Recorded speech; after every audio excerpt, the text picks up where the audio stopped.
Isn't she lovely? This is a Heather Durham art piece that I got as a gift this Christmas, and I am so delighted. Happy New Year to everyone. It's the start of a new year, hoping for good things for all of us. And this is just a little bit of a look back on what we consumed, what fed our soul, our artistic soul this past year.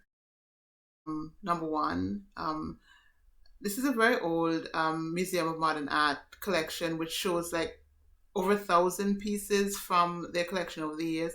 I was doing a creative space on Mali Olatunji, who was fine arts photographer at the Museum of Modern Art for many years.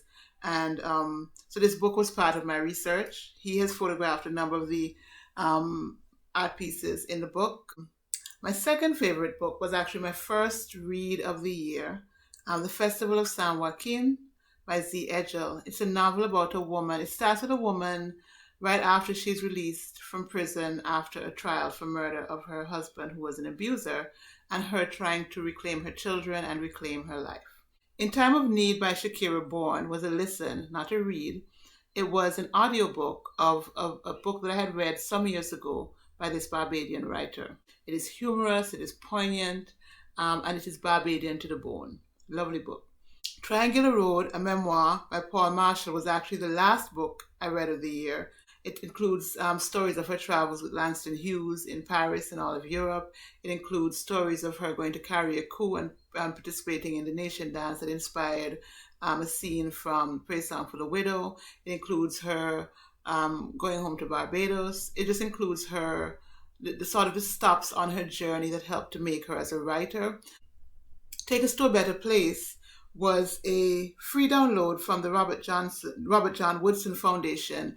It's a sci-fi fantasy collection, which just had like interesting after interesting story, 10 stories in all, just all the issues of our day, sort of reimagined through the lens of fantasy and sci-fi. Daylight Come, speaking of fantasy, Daylight Come by Diana Macaulay, the Jamaican writer who is also an environmental activist, sort of infuses this this fantasy, dystopian, nightmare, horror, teen, young adult fiction with all of her concerns about the environment. Passing by Nella Larson. I was determined to finish this before I saw the movie. And I knew the movie was coming out on Netflix and I had to finish the book. The book is from one of my favorite periods in literature, which is and in all arts, the Harlem Renaissance. And so this book is about passing, but not only racial passing, which is the central theme, but also different types of passing. Very, very interesting read, tightly woven, intricate, and sort of a tense character study of two women on different sides of that line. The Art of White Roses by Viviana Prado Nunez is set in Cuba. It centers a young girl who is kind of navigating life, family, church, school, but the country itself is on the cusp of, in the early throes of the Cuban Revolution. So it's looking at all that through the perspective of a child. Windrush is by Heady, which is a book box service in the UK. It opens with two essays, or a couple of essays, which kind of detail that experience and what Windrush means, but also includes a number of fictional pieces, including one of mine, The Other Daughter, that don't necessarily relate directly to Windrush, but which deal with the themes of people and displacement and rootedness and all of that. You know, I had to include something from Antigua. Barbara Arundel is an Antiguan writer. Turtle Beach is one of the Big Cat series of children's books that were written by Caribbean authors and Caribbean illustrators, and which came out in 2021. Turtle Beach has a conservation theme, and it has a wonderful child protagonist, beautiful imagery by Xavier Archibald, and that's my top 10. My top 10 of books that I read in 2021.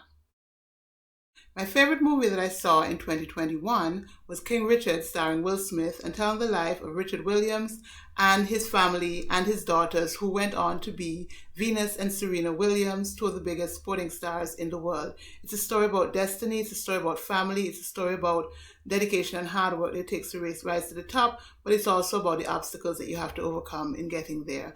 And I just think it's perhaps the best performance of Will Smith's career, and if he doesn't win the Academy Awards, I'm going to side-eye the whole business. Judas and the Black Messiah has already won Academy Awards for an Academy Award for Daniel Kaluuya, Best Supporting Actor, nomination for Lakeith Stanfield, who are the yin and the yang of this story about Fred Hampton, who was the leader of the Chicago branch of the Black Panther Party and who was assassinated. And it is a compelling film filled with compelling performances, cinematography, direction, the whole 9 yards. Speaking of good direction, I really like Passing. That's my number 3. Passing, directed by Rebecca Hall in her directing debut. It stars Tessa Thompson and Ruth Negga. It is a close study, it is an intimate study, and it is well acted. Love the cinematography, love the music, the musical beats to it as well.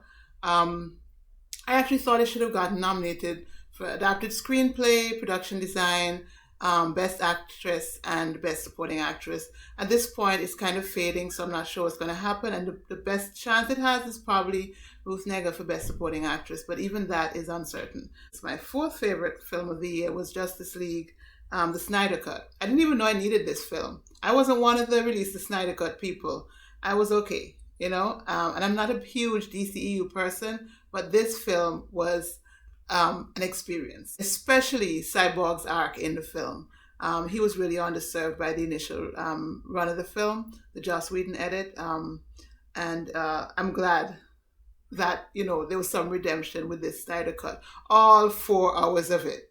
The Dig, wonderful film that I discovered on Netflix, starring Carey Mulligan and Ralph Fiennes, who Ralph Fiennes has never looked the same to me since Schindler's List. So this film actually made it possible for me to kind of see him beyond that character in Schindler's List, because he gives he inhabits the character in this film so well, who is a sort of archaeologist. It has the class issues and all of that. And Carey Mulligan, who is the owner of the land where the dig is taking place. And apparently it's based on a historical fact. Carey Mulligan having an amazing year.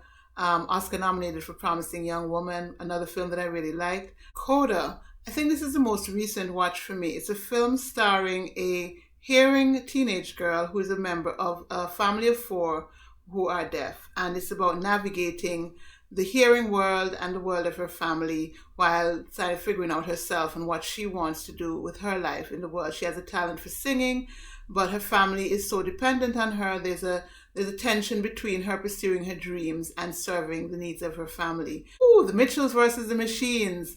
I haven't seen a lot of the animated films this year. Some of them look really interesting. That I want to see them, but the one that I have seen and absolutely loved was The Mitchells versus the Machines. It's about family. It's about cinema. It's about AI trying to take over the world.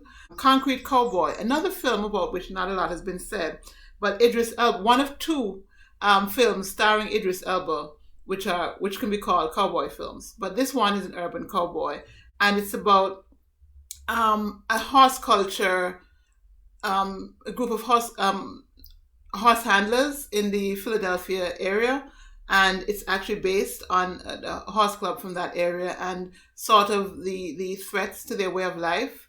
But it's also about a father and his son trying to reconnect. Just a well-acted piece, and also just an insight to a different sort of niche experience that we may not otherwise be exposed to.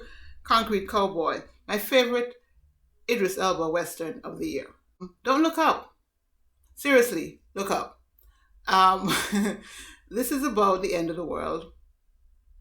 Not the slow end of the world that we're experiencing with climate change if we don't do anything, but definitely sort of meant to be analogous to that idea that we are not paying attention to what is the science is telling us and what's really happening, whether it's the COVID and pandemic and all that, whether it's climate change, that the world is ending and we are burying our head in the sand. It turns is really my number 10 because in addition to King Richard, it's one of 2 films that I've actually seen at the theater this year, and actually my first theater going experience since before the pandemic. It was just one of the films that I was most anticipating, and though the film itself didn't live up to the anticipation fully, it's not as bad as everyone is saying. It's kind of middle of the pack for me as far as MCU films goes, but it was a solid film going experience for me, my first trip back to the theater, and I enjoyed it. So that's my top 10 movies of the year. How about you? Top 10 books, top 10 movies. What did you like this year? As in 2021. 2022 is still to be discovered.